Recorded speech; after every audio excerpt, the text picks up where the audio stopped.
안녕하세요. 주식을 평온하게 하자 88BPM입니다. 오늘은 증시 긴급 지단을 위해서 저희가 영상을 준비해봤는데 재밌게 봐주시면 좋을 것 같고 이거는 개인적인 의견이니까 꼭 참고만 해주시기 바랍니다. 자, 큰 목차는 5개가 있습니다. 시나리오, 증시 캘린더, 데이터, 종목 차트, 투자 전략. 저희는 이걸 바탕으로 해서 마켓 타이밍을 만들 것이며 마지막 투자 전략, 매수해야 되는지 중립인지 매도해야 될지까지 저희가 의견을 내보겠습니다. 첫 시나리오를 보시게 되면은 전에 올렸던 영상과 같죠. 항상 1안과 2안을 두면서 여기서 유동적으로 매매하자라는 의견이고요. 1안을 보시게 되면은 여기 변곡이 생기고 나서 1안은 상승이죠. 그러니까 전고까지 올라간다 코스피가. 2안은 저희는 최대 2,900포인트까지 내려간다 보고 있습니다. 하지만 변곡이라는 게 있죠. 이게 어떤 뜻이냐면 다음 주는 상승을 하면서 변곡을 만들 것이다. 그러니까 이 정도 폭까지 갈 수 있다. 이게 3,090에서 3,150이죠. 그러니까 지수로 따지면은 약 3, 4% 정도 오르면서 여기서 좀 갈등을 할 수 있다. 더 상승할지 말지 이런 부분에 대해서 갈등할 수 있다라는 부분이 있고요.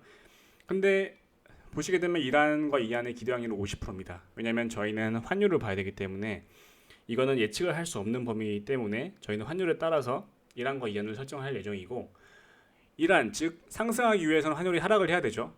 그러니까 환율이 만약에 1150원대로 하락을 한다라고 하면은 1안으로 가는 거고 그 다음에 환율이 1200원까지 오버슈팅이 나온다 이러면은 2안으로 가서 이때는 저희가 저점을 선언할 것 같습니다. 이렇게 보시면 될 것 같고 그 다음 중요한 건 증시 캘린더입니다. 증시 이번 달 8월에는 어떤 이벤트가 있는지 부분인데 20일은 이미 지나갔던 부분이고 26일 즉 다음 주 목요일부터 금통위에서 이제 금리 인상에 관한 부분에 그런 부분을 좀 체크해야 될 포인트고 그리고 26일부터 28일이죠. 가장 중요한 섹스널 미팅에서 테이퍼링에 대한 어떤 구체적인 사항이 나올지 그 부분이 조금 체크 포인트입니다. 그 다음 부분은 데이터입니다. 저희는 크게 여러 가지 데이터를 보고 있는데 그나마 좀 보기 쉬운 데이터를 좀 들고 와봤습니다. 하나는 버핏 지수고 하나는 FOMC 이사록인데 버핏 지수를 보시게 되면은 이게 통상적으로 시가총액 대비 GDP가 얼마나 GDP 대비 시가총액이 얼마나 고평가되어 있는 저평가되어 있는지에 대한 지표죠. 그러니까 국민 총생산 대비해서 기업들이 시가총액이 얼마나 고평가되어 있는지 저평가되어 있는지에 대한 얘기인데 통상적으로 이게 기준은 100입니다. 100%. 근데 지금 보시면 200%고요. 뭐 코로나 때문에 유동성으로 인해서 프리미엄을 준다고 해도 150 기준으로 보시게 되면은 여전히 고평가로 볼 수 있습니다. 근데 현재는 202 정도로 알고 있는데 이게 200%가 내려오게 되면은 다시 한번은 조금 밑으로 내려올 수 있다라는 부분이 있습니다. 그래서 이 부분도 좀 체크해야 될 부분이고 이걸 통해서 좀 분위기를 파악하시면 좋을 것 같습니다. 버핏 지수가 통상적으로 200% 정도에 올라간 적이 없는데 지금은 그 정도다라고 보시면 될 것 같고 그 다음에 7월 FOMC 이사록에 나오는 부분에서 가장 중요한 부분이 있었습니다. 이게 뭐냐면 이제 스스로 FOMC 쪽에서 이제 인정하기 시작했다라는 부분인데 여기서 얘기한 부분이 대부분 위험들은 경제가 폭넓게 개선되며 자산 매입 속도를 연내 줄이는 게 적절하다고 판단했다. 이 부분이죠. 그래서 영어로 이제 나온 부분이 start reducing the pace of asset purchase this year. 이 부분이 가장 중요한 부분인데 이제 이 부분이 다른 말로 해석하면은 그냥 테이퍼링 얘기예요. 그러니까 테이퍼링 얘기를 하기 시작했다라는 부분이죠. 그러니까 이게 전에 이사록과 좀 다른 스탠스가 나오기 시작하면서 시장에 즉 우리나라 영향에도 좀 많이 줬다고 생각을 합니다. 그래서 기사를 찾아보면은 이걸 통해서 이제 사람들이 놀라기 시작했죠.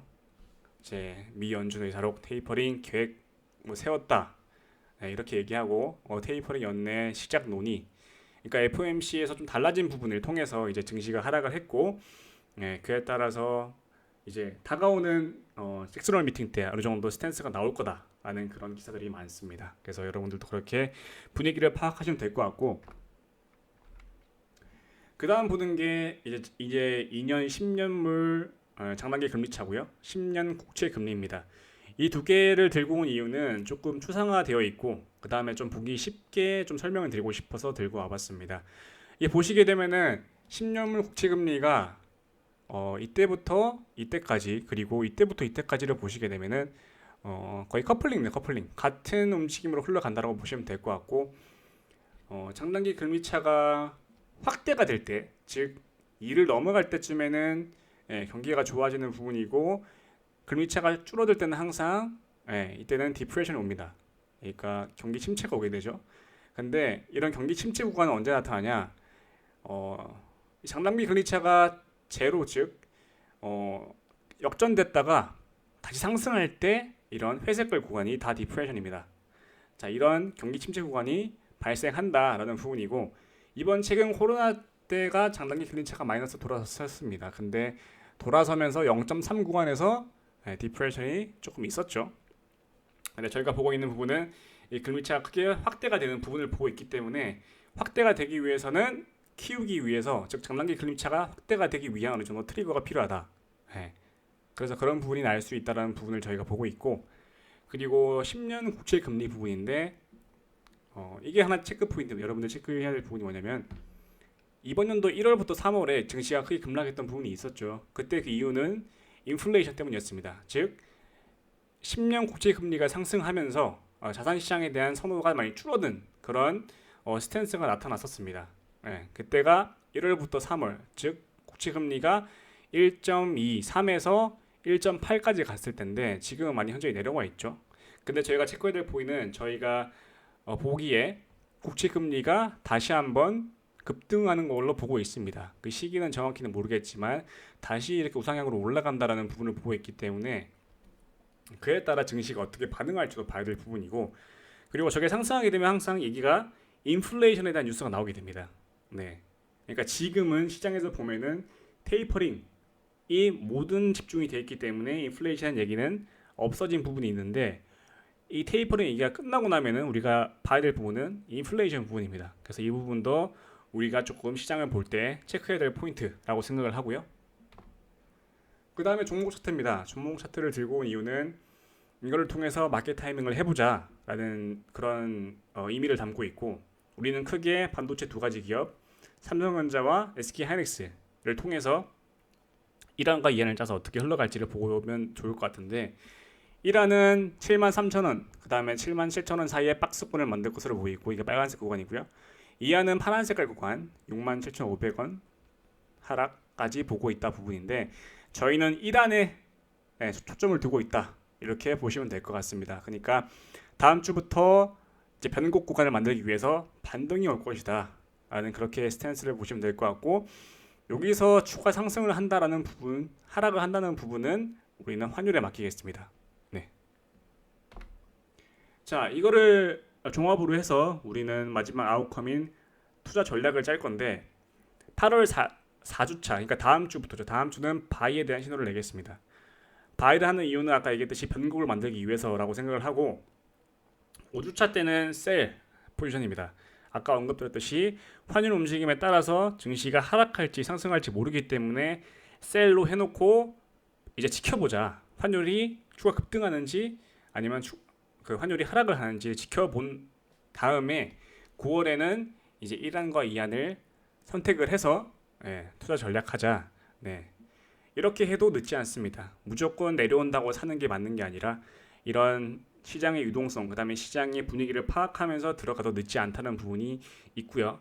이로써 저희의 투자 전략은 맞췄다고 생각을 하고 물론 이게 틀릴 수 있습니다만 이제 우리는 이런 매크로적인 부분은 그리고 기술적인 부분을 좀 더해서 이렇게 전략을 짜봤으니 투자 뭐 참고 정도만 하시면 될 것 같고 그냥 좀 재밌게 봐주셨으면 좋겠습니다. 그리고 항상 말씀드리지만 개인적인 의견이니까 참고해주시고 투자에 책임을 질 수 없다는 부분 꼭 명심해주면서 이번 영상은 마치겠습니다. 감사합니다.